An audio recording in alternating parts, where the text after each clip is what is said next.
सखा, ये ढोल तो बार बार लुढ़क रहा है।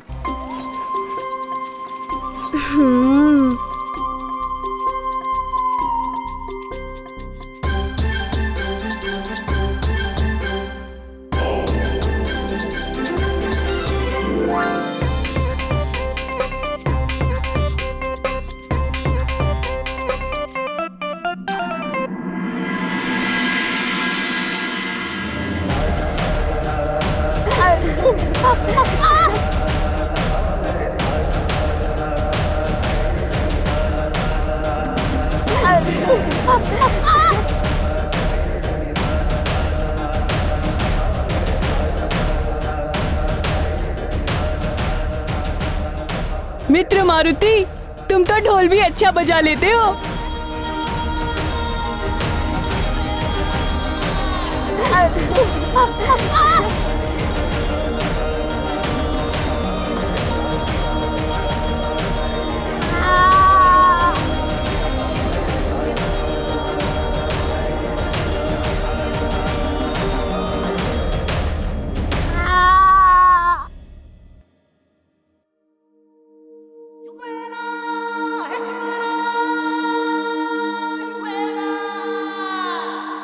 अरे वाह, कितनी मधुर सुगंध है।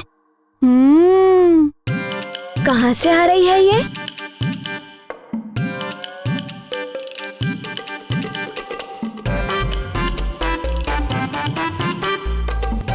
आहा, कितनी मनमोहक सुगंध है।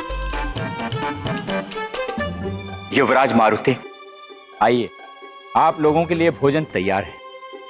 आइए।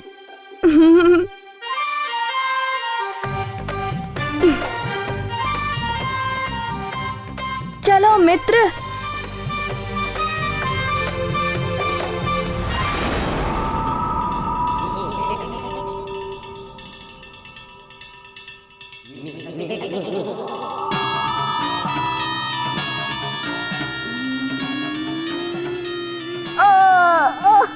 जोर जोर तोड़ दिया। अतिबल, तुझे तो पीट पीट के ढीला कर दिया। वरुण देव, अग्निदेव, कालदेव जैसे महाबली सहायकों के होते हुए कोई भी मेरी बराबरी नहीं कर सकता, और मेरे लोक में पांव धरने का तो सोच भी नहीं सकता देवर्षि। मैं वरुण, जल का अधिपति, आपकी बात से पूर्ण सहमत हूं सूर्यदेव। मैं अग्नि संपूर्ण शक्ति के साथ आपकी सहायता के लिए हर क्षण प्रस्तुत हूं। ये अहंकार और अभिमान के स्वर हैं।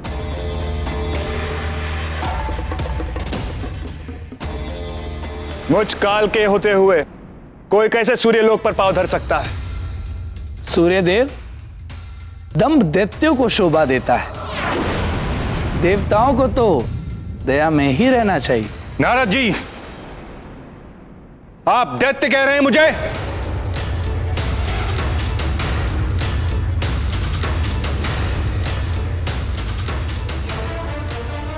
सूर्यदेव, देवर्षि, ये क्या कर रहे हैं आप दोनों? एक छोटी सी बात का इतना बड़ा विवाद मत बनाइए। हम यहां असुरों से सृष्टि को मुक्ति दिलाने की चिंता में एकत्रित हुए हैं। आप भी शांति धारण कीजिए सूर्यदेव।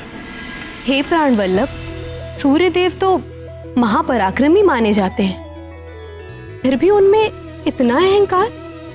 प्रिय, ज्ञान विनम्रता में वृद्धि करता है, ज्ञान अर्जित करने की कोई सीमा नहीं होती,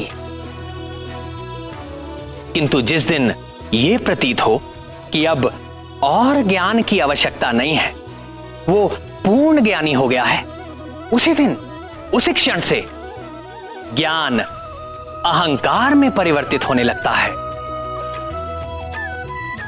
उसका सीखा हुआ ज्ञान अभिमान को जन्म देता है, और यदि ज्ञान के साथ असीम शक्तियां प्राप्त हो जाएं, तो अहंकार भी अपनी चरम सीमा पर पहुंच जाता है।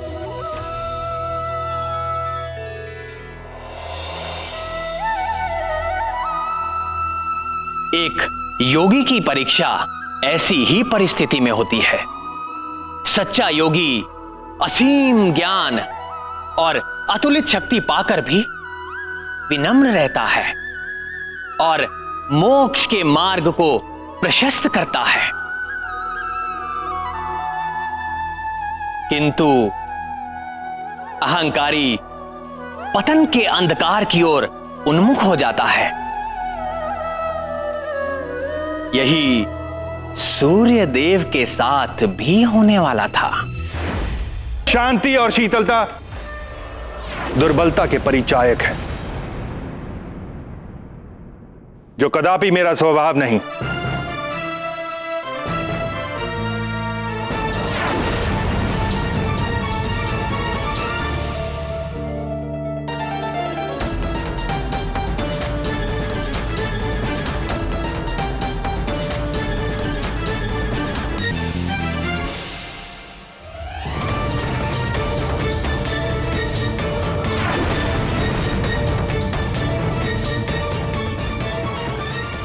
सूर्यदेव, आपका ये अहंकार तो तोड़ना ही होगा।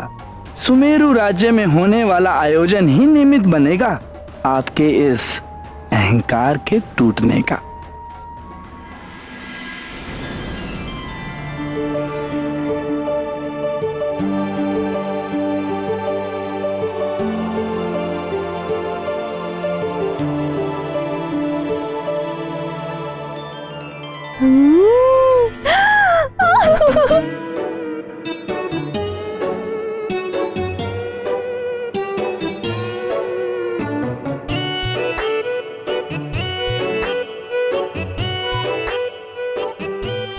अरे वाह, इतने अच्छे अच्छे भोज्य पदार्थ! इनकी सुगंध बता रही है कि ये बहुत ही मधुर और स्वादिष्ट होंगे। माँ ने तो आज तक इतने रुचिकर पकवान मारुति को खिलाए ही नहीं। युवराज मारुति, आरंभ कीजिए।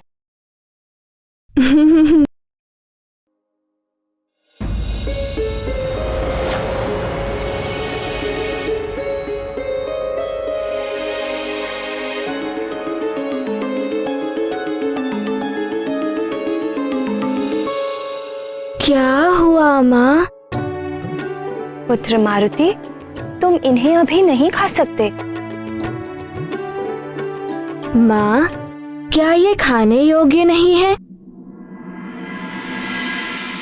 खाने योग्य है पुत्र, किंतु तुम नहीं खा सकते बस।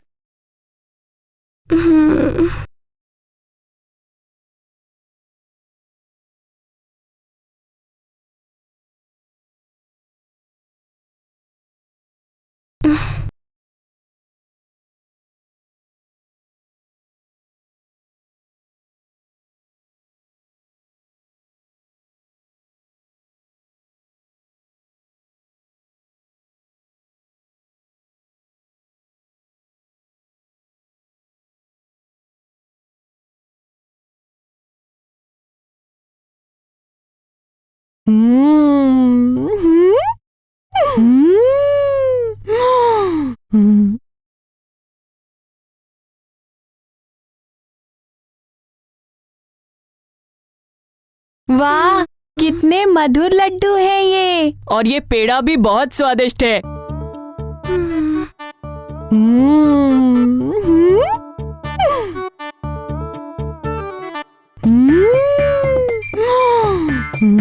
आनंद आ गया। मारुति का मित्र होना बहुत लाभदायक है। साधु ही साधु। ये लड्डू, ये खीर, बहुत स्वादिष्ट है। चलो पेड़ा खाते हैं और मधुभोग भी। सब भोजन का आनंद ले रहे हैं, किंतु माँ ने मारुति को ही रोक दिया।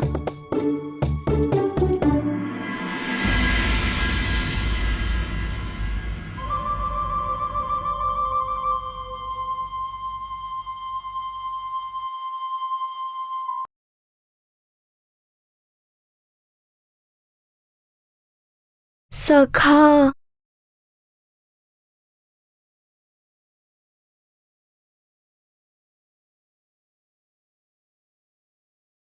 क्या तुमने कभी इतना सुगंधित और मधुर भोजन किया है? कोई बात नहीं सखा, दुग्ध भी अच्छा ही होता है। हाँ, अच्छा ही होता है, किंतु वे पकवान तो निश्चित ही दुग्ध से अच्छे होंगे। खीर, लड्डू, पेड़े, पूरी।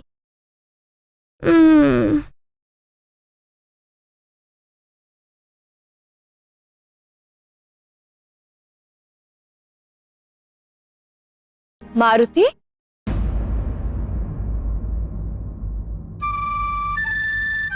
मारुति, पुत्र तुम वहां मुख बनाए क्यों बैठे हो?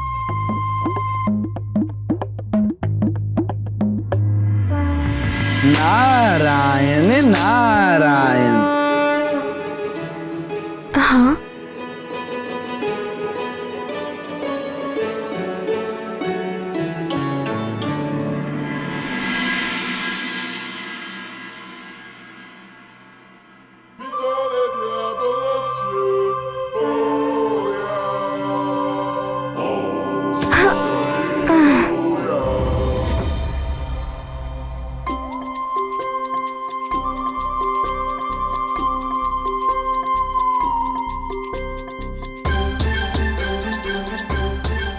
प्रणाम।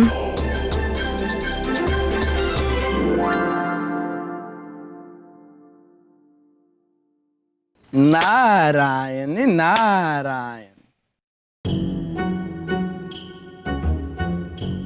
इतने मधुर पकवान किसी भूखे के समक्ष और उसे खाने से रोक दिया जाए तो उसके मुख पर अप्रसन्नता तो दिखेगी ही। इन पकवानों की सुगंध से तो आहा, मेरा मन भी ललचा रहा है। और फिर मारुति तो अभी बालक ही है। देवर्षि, मारुति की आयु बहुत कम है, उसका अन्नप्राशन संस्कार भी नहीं हुआ अभी, इसीलिए मैंने खाने से मना किया उसे। देवी अंजना, किसी बालक का अन्नप्राशन संस्कार उस आयु में किया जाता है जब उसका शरीर भली भांति विकसित होने लगता है, दांत उगने लगते हैं और उस अवस्था तक वो बालक भोजन चबाने एवं पचाने योग्य हो जाता है। यदि इस दृष्टि से देखें, मारुति का विकास तो बहुत पहले ही हो चुका है। आपका कथन सत्य है देवर्षि, किंतु आप अन्याय कर रही हैं मारुति के साथ। मारुति को मात्र दुग्ध ही नहीं, पूर्णतया संतुलित आहार की आवश्यकता है। आप शीघ्र ही मारुति का अन्नप्राशन कराइए। नारायण नारायण। आप उचित कह रहे हैं देवर्षि, आप तो सर्वज्ञाता हैं। मारुति के अन्नप्राशन संस्कार के लिए आप ही कोई अच्छा मुहूर्त शोध कर बताइए। कल ही अन्नप्राशन संस्कार कर दीजिए। कल सर्वार्थ सिद्धि योग है, उसके पश्चात अमावस्या लग जाएगी। सूर्य ग्रहण का सूतक परसों प्रातः से आरंभ होगा, उसके पूर्व भी समस्त संस्कार पूर्ण कर लीजिए। नारायण नारायण।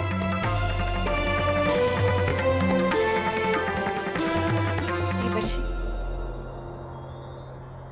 मैं शीघ्र जाकर महाराज को यह शुभ समाचार देती हूँ देवर्षि। कल के लिए व्यवस्थाएं भी करनी होंगी। माँ, हमारे घर में ये सब है, पेड़े पकवान ये सब है, ये सब है।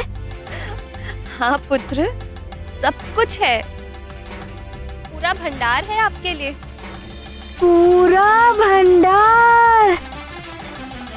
तो फिर मारुति को दिखा क्यों नहीं? तो क्या अन्नप्राशन के पश्चात मैं भी ऐसे ही पकवान खा पाऊंगा माँ? हाँ, अन्नप्राशन के पश्चात तुम सब कुछ खा सकते हो पुत्र। कल मारुति का अन्नप्राशन होगा। कल मारुति खीर खाएगा और लड्डू खाएगा और पेड़े और पकवान, मोदक और फलों के भंडार।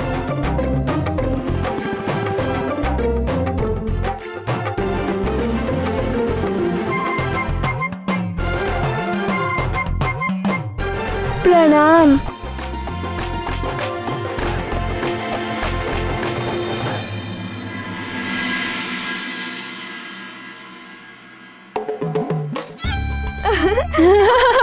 अरे मुझे दो। ये लो। मित्रों, कल तुम सबने पेट भरकर पकवान खाए थे ना? आज मेरी माँ भी मेरे लिए स्वादिष्ट पकवान बनवा रही है। अच्छा, मारुति भी तुम सबके भांति पेट भरकर खाएगा। आज मारुति का अन्नप्राशन है ना? हाँ। आज से भोजन आरंभ करूँगा। तो क्या आज मात्र तुम ही खाओगे सब कुछ? नहीं मित्र, ऐसा कभी हो सकता है कि मारुति अपने मित्रों को ना खिलाए और स्वयं अकेला खा जाए। मारुति के साथ मारुति के सारे मित्र खाएंगे।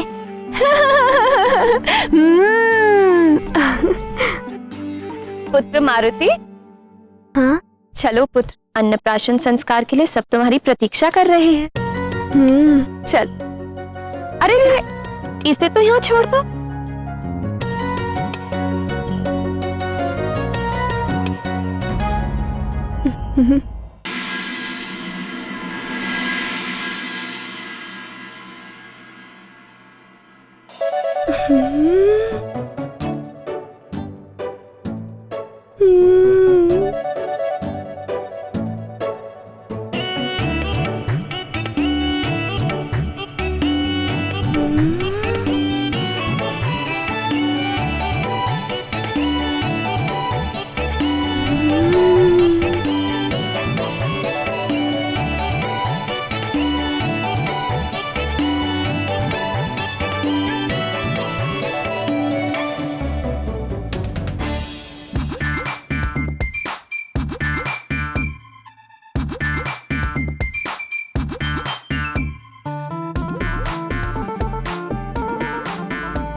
प्रणाम महाराज, प्रणाम महारानी। युवराज, अन्नप्राशन की बधाई। युवराज, हमारी ओर से यह तुच्छ भेंट स्वीकार करें।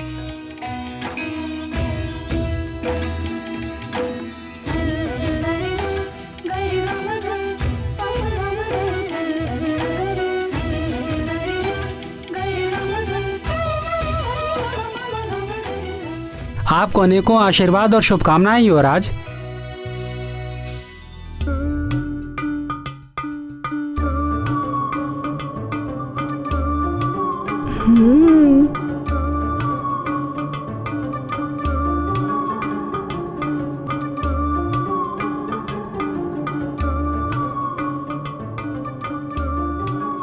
ये लड्डू अवश्य ही मीठे होंगे। और ये पूड़ी, ये कैसी लगेगी खाने में? मारुति तो रोक ही नहीं पा रहा अपने आप को। ना जाने क्यों इतना विलंब कर रहे हैं सब। बालक मारुति की क्षुधा बढ़ती जा रही है। और यही तो मैं भी चाहता था।